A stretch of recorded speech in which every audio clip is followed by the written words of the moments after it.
Hey, welcome back to the channel. Today I'm going to cover a topic, okay, which is judo. Like, is it better than jujitsu?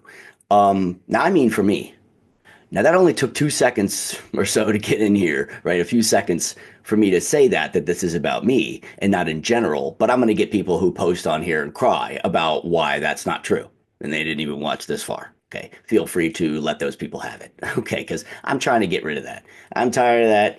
Take your opinion elsewhere because I don't want this on my channel. This is what I want is for people to learn about grappling. And I'm trying to teach you the truth, okay? Because there's so much bullshit out there that it's hard for you to tell the truth now. People tell me that all the time. Oh, I thought that was true. And then now I realize it's not. All right. So the scoring system is why I really like it. Okay. Coming from a wrestling background, because when I wrestled in freestyle, we essentially had the ippon. If you threw somebody, or at Greco is the same thing, but if you throw somebody to their back and it was flat, it was over. Okay. There's also the pin.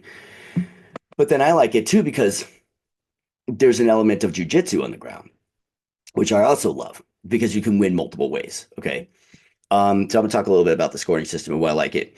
The other thing I want to do is talk to you a little bit about the injury thing because this is completely overblown in jujitsu. Why is that? Because jujitsu is the biggest marketing machine on the planet, and they don't want people who don't know how to fall getting hurt because that is true if you don't know how to fall. And when your ego is big, you put your freaking hand out and you dislocate your shoulder. You do a Marigali or elbow, which I posted on my channel. A wrist is another one that I saw where people break their neck because they don't take the throw because their ego is so big. And I see it happen in practice. Okay. Like even in practice, when people are new, those are the people who post and get hurt. Okay. But here's the thing.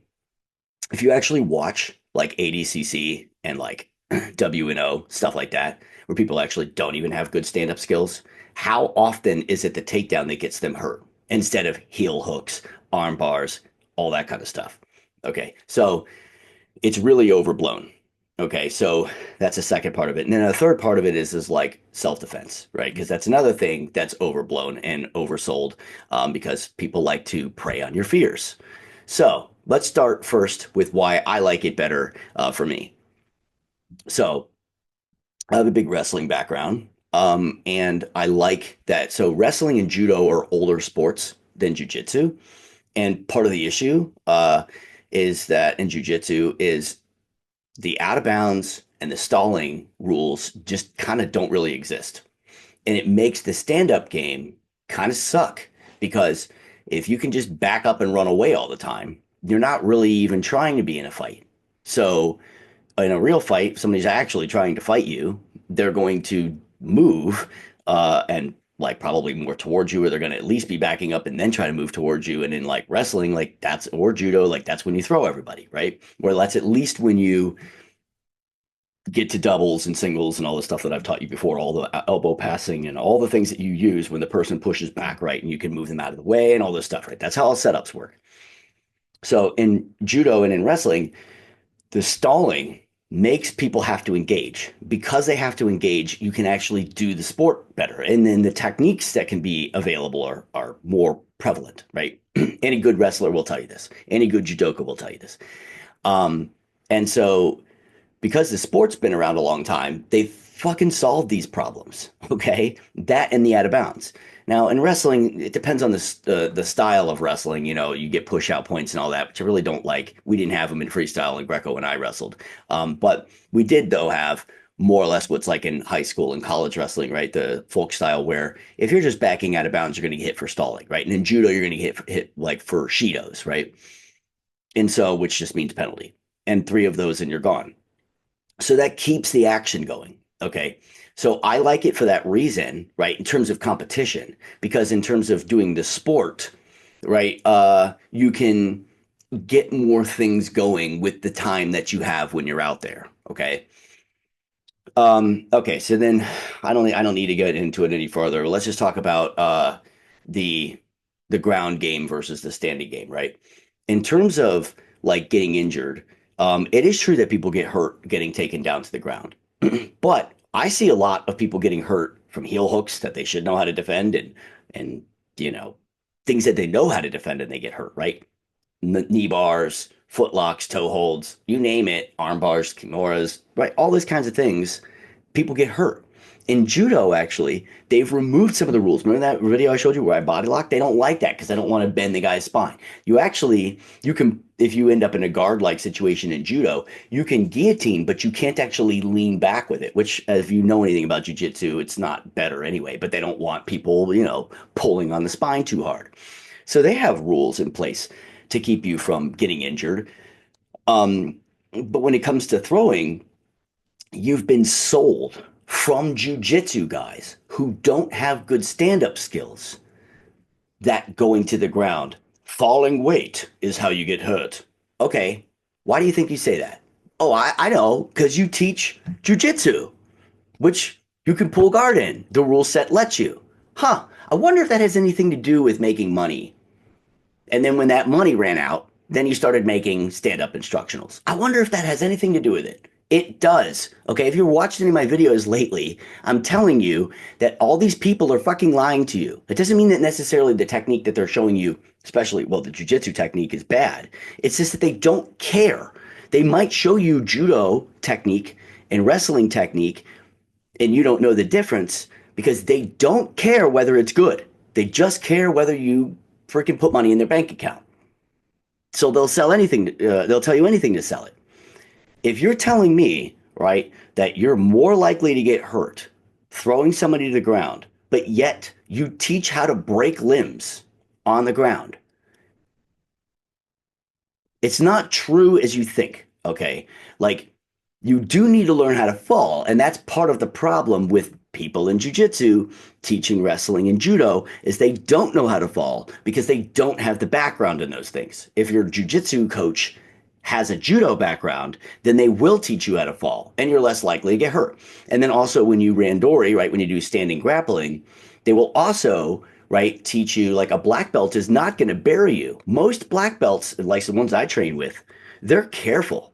They're not going to execute throws by chasing them and hurting you. They're not going to buckle your legs and everything. They know the risks. And so poor technique gets people hurt. An idiot who's hell bent on breaking your arm in practice on the ground is the same thing, right? Until they know more, then, like, and they get to a higher level in jujitsu, then they're actually less likely to hurt you. So it's just a lie. Okay. Okay. Now the final thing is and so what I'm telling you, the reason I'm telling you that, right, is because don't shy away from learning how to take somebody down because you think it's just going to get you hurt when you're literally learning how to hurt people. Okay. And in terms of how this is going to help you develop and a self-defense like perspective too, right? Being the person who knows how to take somebody down and being the person who knows how to prevent somebody from taking you down is a very powerful thing. Okay. Now, I want to point this out. There's a lot. That's one of the biggest selling points that people use in jujitsu is the lies about the self-defense aspect of it, right? That if you go to a jujitsu school, then you will be safe on the street, right? And they prey on people's fears about being hurt on the street. And they teach you jujitsu. And if you're just like drilling those moves and not actually doing live from your feet, right? Like randori, then or wrestling, right? Then you aren't going to really know what to do in those situations. I'm telling you, man, like you have to live wrestle. And so any self-defense course stuff that's taught by cops, and by the way, I've rolled with plenty of cops and they cannot fight. Okay. They teach these self-defense courses on how to take people down and they cannot do anything to me. Like every cop that I've ever had come into the gym that did anything to me and didn't have like a background in wrestling or judo or anything like that, right? They teach self-defense courses, can't do anything to me. And then, of course, their argument always is, well, that's because I'm allowed to do other things. Now, that's true too. Okay. And that's what that goes into this is why I'm telling you that, like, just doing jujitsu isn't like the best self-defense thing. But does it have to be? I mean, is that really why you're doing jujitsu? Are you really doing it for like self-defense, right? Like, what are you so scared of, right? Like, I've lived in plenty of neighborhoods and around plenty of neighborhoods that aren't that safe. Okay. I started before COVID, an AA meeting in like one of the worst neighborhoods outside of Detroit. And then people are like, why would you do that? And then I'm like, I mean, it's not, you just don't walk into a neighborhood and anybody wants to just fight me. You know what I mean? Like if you look scared, then maybe they will. but like I don't look scared because I'm genuinely not scared of just people until they, if they want to fuck with me, that's different. Now maybe after they touch me, my adrenaline will go up, but before that, I'm just not that scared. And if you are, maybe it's not jujitsu that you need. Maybe it's a therapist, okay? Because if you're just genuinely scared, a genuinely scared person, you're getting sold a lie that by going to a jujitsu practice and starting on the ground, that you know how to fight because you don't, okay? And having said that, going to just wrestling practice or going to judo practice also isn't going to make it so that you just know how to fight super well. I mean, like, did it help me when I was like, I've been in a number of fights, okay? And does it help? Yeah, of course it does, but it's not the same. I mean, in wrestling and judo and jiu-jitsu, you don't have to worry about punches. You might say, like, hey, well, my school teaches, whatever, dude. Chances are you're not really doing it to the level that you are. If you are, then great. But for most people, it's a sport thing, and they've just bought into the lies that jiu-jitsu is, all about self-defense, when really, like, pulling guard and going for leg locks is a sport thing. Okay, so I prefer for the sport aspect in competition the idea of I want to take somebody to the ground against their will. And if I take them to most of the time, like in judo, if you take somebody to the ground, it's not always going to be an ippon, right? Like that takes a lot of skill to throw somebody that way. You're going to have to take them down and then you're going to have to wrestle them on the ground, and if they turn over, you can choke them or armbar them, or you can turn them and pin them, right? But taking them to the ground against their will and then having to, exert like force that way, right? I like that a lot more than me going into a tournament and somebody pulling guard. And then I don't mind. I mean, I do jujitsu all the time. I do no gi and I do gi like rounds in practice. And I love that part of it, right? But I'm talking about like in terms of competition, like I have a good guard passing. I'm pretty damn good at passing guards, man. Like I'm not bad. Okay. Um, but in terms of, doing it for competition wise, like I prefer judo for me, because I like the idea of taking somebody down. And then in that rule set where people can't just run away, right? It makes it much more fun and better for you to learn how to execute the techniques that you've been working on, right? On resisting people. And, so you can probably have quite easy access to judo, and incorporate it into your BJJ game. Okay, because it's really not different. They're the same things. It's just that the rules on the ground are you don't get to just sit there and stall forever, right? It's taking out the stalling. And if you can't get anything going, then you stand back up.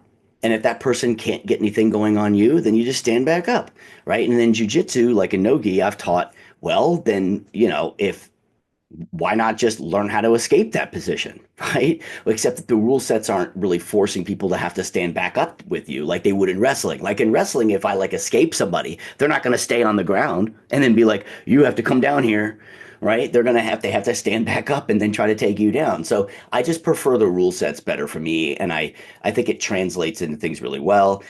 The argument, right, that people use all the time is that no-gi is more realistic for a fight. How? Where people walking around with rash guards on all the time or no shirt on, right? Like unless you're like in Brazil where it's super hot, you're basically walking around in a thong all the time. I live in Michigan. We wear jackets 8 months out of the year. Now, if you learn how to control sleeves, then somebody cannot punch you when you've got control of their sleeve. It's very powerful. Okay. So, while I don't think that you ought to be always just thinking about this in terms of self-defense and being scared everywhere you go, right? You need help if that's what you're actually like, right? And there's nothing wrong with that. I work in a psychology department. I'm literally sitting in one right now. But in terms of the sport aspect, so that's why I like judo more. Okay, and that's why I feel compelled again to compete. Whereas I didn't really feel compelled to compete in jujitsu. I like training it, but I was like, this is just kind of dumb. Like it's just somebody sitting down and going to pull leg locks. And it's not because I'm better at wrestling and so I want to win the match that way. That's not what it is. I play the game of jujitsu. It's just that it's dumb. Just sitting down. I'm sorry. I mean, like, it's just my opinion on it. This is my opinion, okay? And from a self-defense aspect, I think it's kind of dumb. Okay. So I don't know why the arguments are that jujitsu is always better when so many people pull guard. Okay. I feel like I want to be on top of the street fight so that I can rain punches down. I don't want to pull guard and get punched on the ground. You see this happen a lot in UFC where it's a problem. You see people too freaking They may take some hits down there, but they can do some damage, right? So not one is better than the other. Okay. I'm just saying for me, I like judo better. So maybe, you find a place where you can do judo and you might actually enjoy it. You may actually see that you like the rule set when people just can't run away from you. And so let me know what you think in the comments section. Until next time, see ya.